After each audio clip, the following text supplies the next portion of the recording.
So what is the inequality that represents the graph below? We have a filled in circle at a -6. The arrow is pointing to the right. I always start with my letter, so x is going to be greater than, and because it's filled in, it's also equal to a -6. Number 2, Johnny must learn more than 10 new plays before the big game. He has already learned 4. Write an inequality that represents how many more plays he needs to learn to reach his goal. So I start with, I've already learned 4. I need to learn some more. Oh, thank you. I already learned 4. I need to add some more, so I need to learn some more. It needs to be greater than 10. Draw my line, box up my n, and I'm going to subtract 4 from both sides. This cancels out, so I'm left with n. N has to be greater than 6. Some of you could probably have done that in your head. 3. At a pie eating contest, Johnny ate 8 pies in 5 minutes. How much time does he spend on each pie? This is just like our chapter right now, talking about rates and unit rates. So he has 8 pies in 5 minutes. If I'm trying to figure out how many minutes per pie or how many seconds per pie, I can't keep it in minutes because it's going to be less than a minute. So I need to change my minutes to seconds. So to change 5 minutes to seconds, I take it times 60. So then I have how many seconds per pie? It would be 300 seconds for 8 pies. Then that means I do my division, which I can use a calculator then, and I get 37.5, and it would be 37.5 seconds per pie.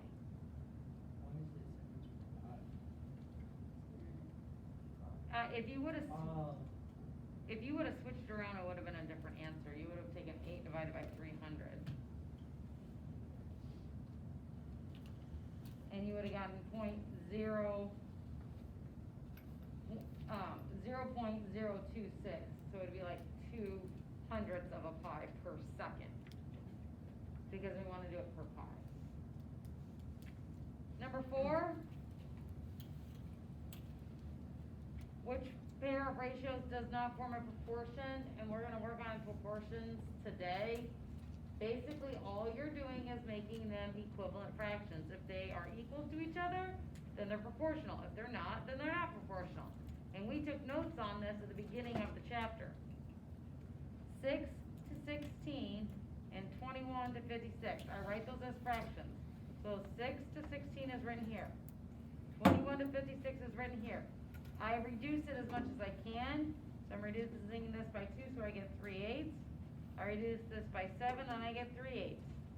3/8 is equivalent to 3/8. My next one is 2 to 10 and 15 to 75, so you write them again as fractions. 2 to 10 reduces to 1/5. 15 to 75/100ths, I'm going to reduce by 15. And I get 1/5. Do these equal each other? Yes. Then it's proportional. My next one is written as a fraction, 9/11ths and 27/15ths. Can I reduce 9/11? No. Can I reduce 27/15ths? Yes. Or yeah. I can reduce it by 3. 3, and I would just get 9/5. Does that equal the same? No. So that one is non-proportional. And the last one, y equals 5x. This is proportional because y equals the constant times x. And the constant here would be 5. How do you find the constant? Constant equals y over x. You better write that on your paper.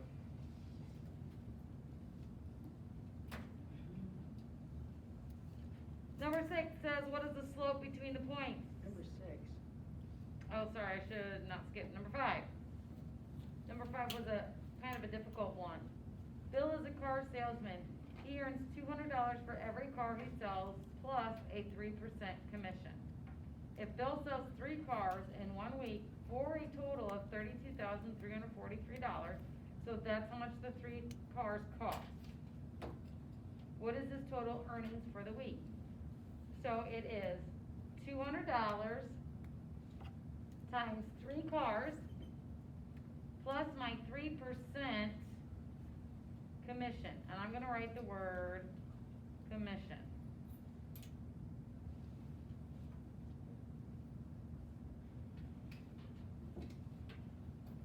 So I know that $20 or $200 times my 3 cars is going to be $600. I'm at least earning $600 a week. 3% commission means I take the amount that the 3 cars sold for, which they told me in the story problem was $32,343. Take that times my 3%, which is 0.03, and I get $970.29. That's my 3% commission. So then that goes up here. So now I take my commission plus my $600 equals $1,570.29 for the week. Can you leave that for a second? Yep.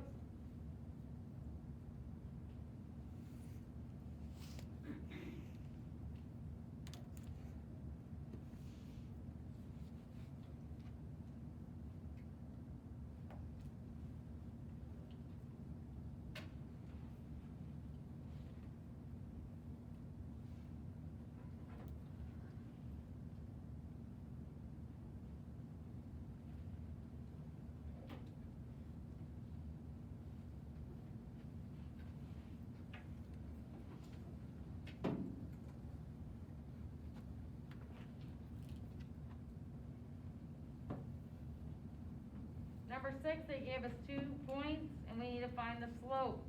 Anytime I see slope, I need to write the formula. What is the formula for slope? Y2 minus Y1. You guys should be telling me this by now. Over X2 minus X1. If you don't have that memorized, you go back and look in your notes. Then I put in my formula. These are my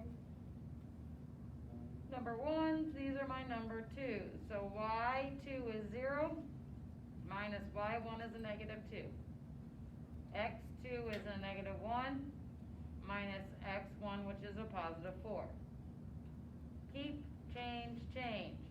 So I add it together and I get a positive 2. Keep, change, change, and I have a negative 1 plus a negative 4 makes a negative 5. This is my Y. This is my X. What does this Y mean? It means the 2, it means what? Up. Up would be up 2. 2, yeah. This means Left 5. left 5.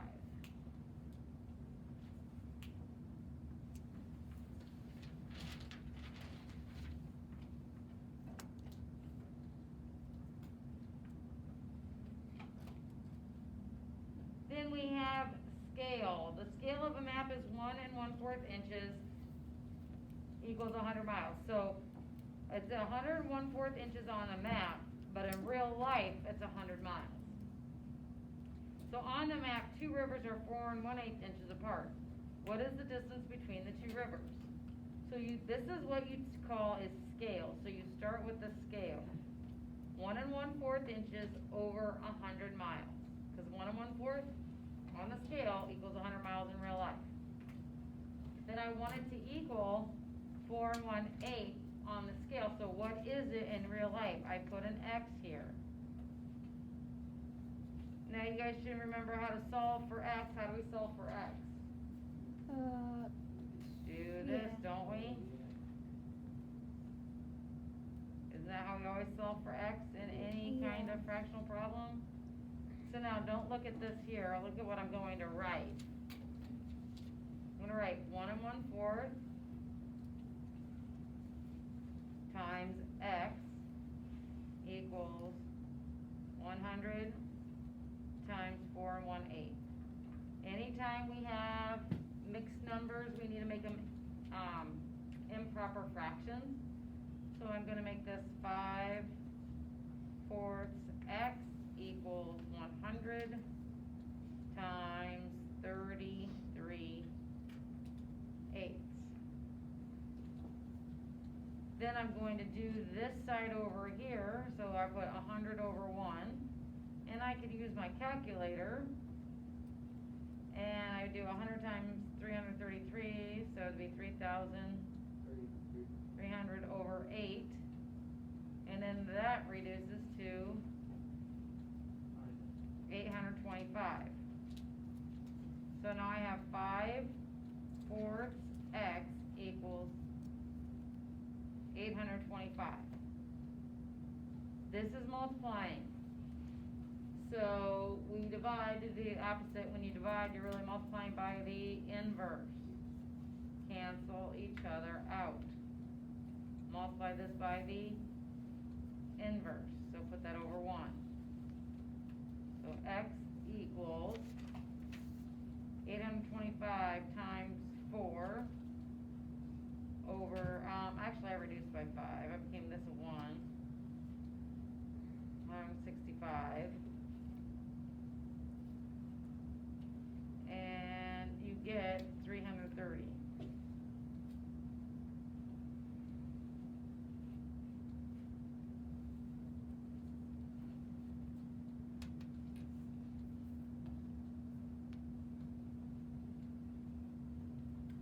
Number 8.